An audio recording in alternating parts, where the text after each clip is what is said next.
Hello everyone, मैं राजेश भंडारी आप सबका स्वागत करता हूं अपने चैनल इलेक्ट्रिकल अड्डा में।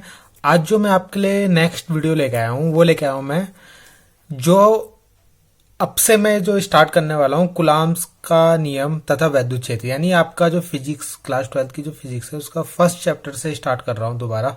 ठीक है, जिसमें हम रिवीजन करेंगे स्टार्टिंग से, और जो इम्पोर्टेंट डेरिवेशन होंगी वही मैं अब आपको, या इम्पोर्टेंट जो आपको लगेगा वही मैं आपको अभी करवाऊंगा, क्योंकि जो डीपली है मैंने स्टार्टिंग से पहले ही पढ़ा चुका हूं। ठीक है, कहाँ तक मैंने पढ़ा दिया था, धारा चुंबकत्व तक मैंने इसको कंप्लीट कर लिया था। तो अब मैं स्टार्टिंग से ही दोबारा तक चुंबकत्व तक जो इम्पोर्टेंट चीजें हैं जो एग्जाम में आती है वो दोबारा पढ़ाना स्टार्ट करूंगा। तो यहां से आप रेगुलर मेरी वीडियो देख सकते हो। अगर आपको डीपली पढ़ना है तो आप जो मैंने पहले वीडियोस बनाई है प्ले लिस्ट में जाके आप वहां से देख सकते हो। यहां से क्या मैं दोबारा स्टार्ट कर रहा हूं। ठीक है, तो कुलाम का नियम ये पहली वीडियो होगी आपकी, जो आपका नया स्टार्ट हो रहा है आपसे। ठीक है, उसकी ये नई वीडियो यहां से आपकी स्टार्ट हो जाएगी। तो यहाँ पे जो हम स्टार्ट कर रहे हैं वो कुलाम का नियम। ठीक है, तो कुलाम के नियम में जो पहले हम पढ़ेंगे वस्तुओं का विद्युतीकरण, यानी कैसे वस्तुओं को विद्युतीकरण किया जाता है, यानी इलेक्ट्रिफिकेशन ऑफ बॉडीज।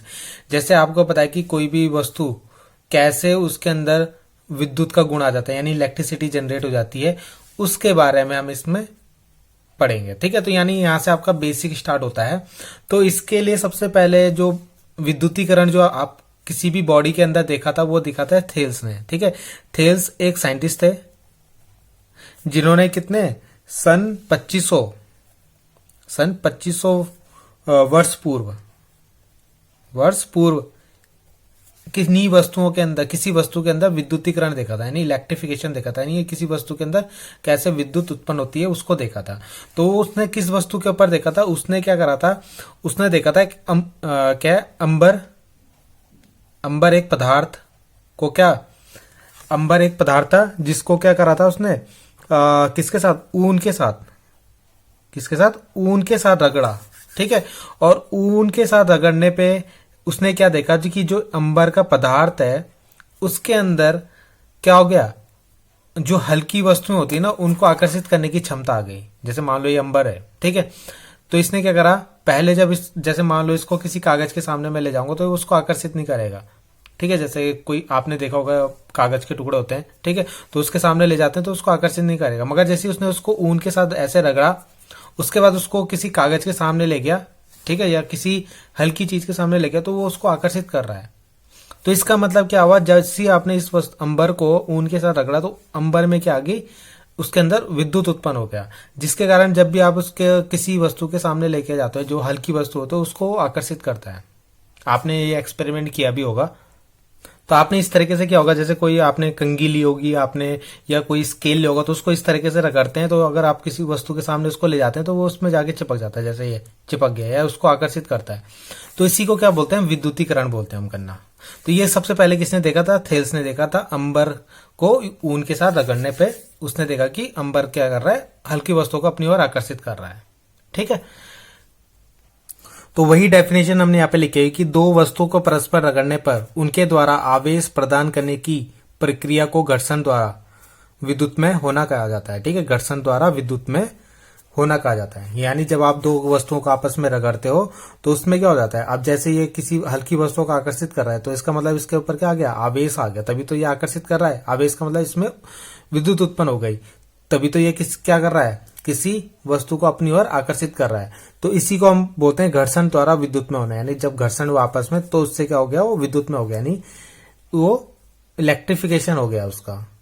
ठीक है, अब यहां पे आता है कि जैसे इसमें और एग्जांपल भी आप ले सकते हो कि कैसे वस्तुएं आपस में क्या हो जाती है, विद्युत में हो जाती है। तो जब वस्तुएं विद्युत में होती है तो उसके ऊपर क्या आ जाता है, धन आवेश और ऋण आवेश आता है। ठीक है, तो उसके एग्जाम्पल हम देखते हैं, जैसे वस्तु के ऊपर, किस वस्तु के ऊपर धन आवेश, किस वस्तु के ऊपर ऋण आवेश आ जाता है। ठीक है, तो क्या करते हैं इसके लिए उन्होंने एक एक्सपेरिमेंट किया। जैसे उन्होंने एक ली इबोनॉइट की छड़ ली। ठीक है, किसकी, इबोनॉइट की एक छड़ ली, और उसको किसके साथ, एक फर के साथ, एक फर लिया। ठीक है, फर मतलब जैसे बिल्ली की खाल हो गई, ठीक, उस पे रगड़ा, एक नहीं दो ली, ऐसे उन्होंने दो इबोनाइट की छड़ ली और दोनों को किसके साथ, फर के साथ रगड़ा। तो उसके बाद उन्होंने क्या देखा, जब उन्होंने इनको आपस में रगड़ा तो उसके बाद उन्होंने क्या करा, इन दोनों इबोनाइट की जो छड़ है उनको आसपास पास पास लेके आए। ठीक है, यानी पहले इसको इसके साथ रगड़ा, इसको इसके साथ रगड़ा, उसके बाद इन दोनों को आसपास लाए। तो पास पास लाने पे इनको इनके बीच में क्या हो रहा है, प्रतिकर्षण हो रहा है। क्या हो रहा है, प्रतिकर्षण हुआ। ठीक, ऐसे उन्होंने क्या करा, फिर उन्होंने क्या लिया, कांच लिया। ठीक है, कांच लिया, वैसी 2 कांच लिए। ठीक है, और उनको किसके साथ रगड़ा उन्होंने, इस बार उन्होंने रेशम के साथ। किसके साथ, रेशम के साथ। तो जब रेशम के साथ उनको रगड़ा तो यहां पे क्या देखा, जब उन दोनों कांच को वो पास पास लेके आए तो उनके बीच में भी प्रतिकर्षण हुआ। क्या हुआ, प्रतिकर्षण हुआ। ठीक है, अब उन्होंने इसके बाद क्या एक्सपेरिमेंट किया, उन्होंने इसके बाद एक्सपेरिमेंट किया कि यहां से एक इबोनाइट की छड़ और एक कांच की छड़, इन दोनों को पास पास लाए। ठीक है, ये इबोनाइट की है, कौन सी वाली, आवेशित वाली। ठीक है, जब इन आपस में रगड़ोगा ना तो इन पे आवेश आ गया। और एक कांच की छड़ को लिया। तो जब इनको पास पास लेके आए तो यहां पे इनके बीच में हुआ आकर्षण। क्या हुआ, आकर्षण। तो इसका मतलब क्या हुआ, इसका मतलब ये हुआ कि जब इन दोनों पे समान आवेश आया, क्या हुआ, समान, तो इसलिए इनमें प्रतिकर्षण हुआ। यहाँ पे भी समान आवेश इनमें उत्पन्न हो गया, जैसे आपने इनके साथ रगड़ा तो इनमें भी क्या हो गया, प्रतिकर्षण उत्पन्न हुआ। मगर जब आपने इन दोनों को आपस में रगड़ा तो इसका मतलब इन दोनों में अलग अलग आवेश है, इसमें अलग आवेश है, इसमें अलग आवेश है, यानी एक में प्लस होगा एक में माइनस होगा, तभी इनमें क्या हो रहा है, आकर्षण हो रहा है। ठीक है, तो इस तरीके से इन्होंने ये एक्सपेरिमेंट किया। तो इस एक्सपेरिमेंट से क्या पता लगा कि जो इबोनाइट है उस पे माइनस आवेश है और जो कांच है उसमें प्लस आवेश है। ठीक है, अभी हम पढ़ेंगे कि माइनस आवेश कैसा आता है, प्लस आवेश कैसा आता है। तो यहां पे ये एक्सपेरिमेंट करके जब ये देखा गया तो इसमें पता चला कि इबोनाइट में माइनस और कांच में जो होता है प्लस आवेश होता है। ठीक है, तो यहां तक आपको ये समझ में आ गया होगा कि धन आवेश और ऋण आवेश किस तरीके से उनको इनके बारे में पता लगा। ठीक है, अब ये कैसे उत्पन्न होते हैं उसके बारे में हम समझते हैं। तो इसको समझने के लिए हमें वस्तुओं के विद्युतीकरण का इलेक्ट्रॉन सिद्धांत समझना पड़ेगा। इलेक्ट्रॉन सिद्धांत से हमें समझ में आएगा कि जो इबोनाइट की छड़ है उसमें नेगेटिव और कांच में पॉजिटिव चार्ज कैसा आया, यानी इनमें आवेश किस तरीके से आए। तो धनावेशित होने का मतलब क्या होता है, आपने पढ़ा होगा कि कोई भी परमाणु, जैसे आपका कोई भी पदार्थ है, जैसे ये इबोनाइट है, फर है, ठीक है, कांच है, रेशम, तो ये पदार्थ जो होता है ये छोटे छोटे परमाणुओं से मिलकर बने होते हैं।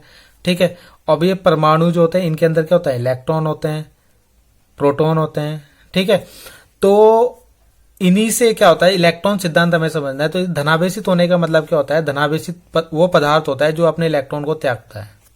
ठीक है, जिससे इलेक्ट्रॉन निकलते हैं, तो उसमें कैसा चार्ज आ जाता है, प्लस चार्ज आ जाता है। और ऋणावेशित किसे बोलते हैं, जो इलेक्ट्रॉन को लेता है, जो इलेक्ट्रॉन को लेता है उसमें कैसा आवेश आता है, माइनस।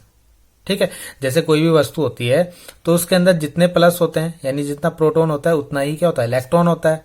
अगर मान लो यहां से एक इलेक्ट्रॉन निकल गया तो यहाँ पे प्लस चार्ज ज्यादा हो जाएगा। मान लो 2 प्लस थे 2 माइनस थे, एक माइनस चला गया तो इसमें प्लस 2 हो गए और एक माइनस हो गया। ठीक, तो यानी यहाँ पे प्लस चार्ज ज्यादा हो गया, यानी ये धनावेशित हो गया। वैसे अगर यहां से क्या होगा, अब इसमें 2 प्लस थे 2 माइनस थे, एक माइनस ने एक्स्ट्रा ले लिया, एक माइनस एक्स्ट्रा ले लिया, तो इससे क्या होगा, इसमें 3 माइनस को जाएंगे 2 प्लस को जाएंगे, तो यहाँ पे ये ऋणावेशित हो जाएगा आपके पास। ठीक है, तो धनावेशित होने का मतलब है इलेक्ट्रॉन का त्याग करना, इलेक्ट्रॉन का त्याग।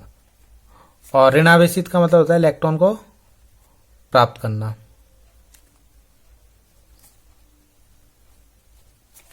ठीक, तो यहां पे आपको समझ में आ रहा होगा कि जब आपने इबोनाइट और फर को रगड़ा तो इबोनाइट में माइनस आया, तो माइनस का मतलब फर ने इलेक्ट्रॉन दिए होंगे इसको, इबोनाइट को, तो जिससे क्या हो गया, इस पे माइनस चार्ज आ गया क्योंकि इलेक्ट्रॉन इसमें ज्यादा हो गए।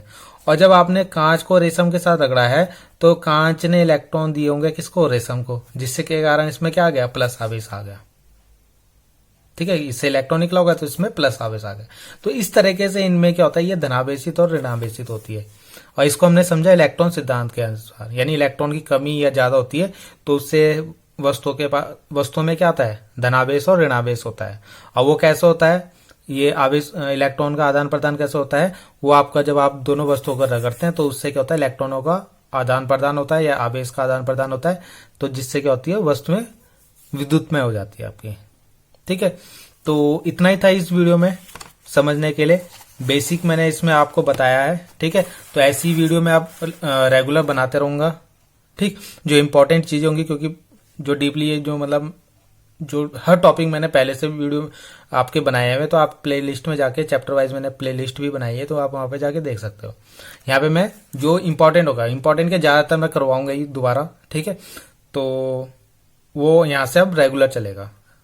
तो आई होप आपको समझ में आया होगा ये वाली वीडियो। तो थैंक यू।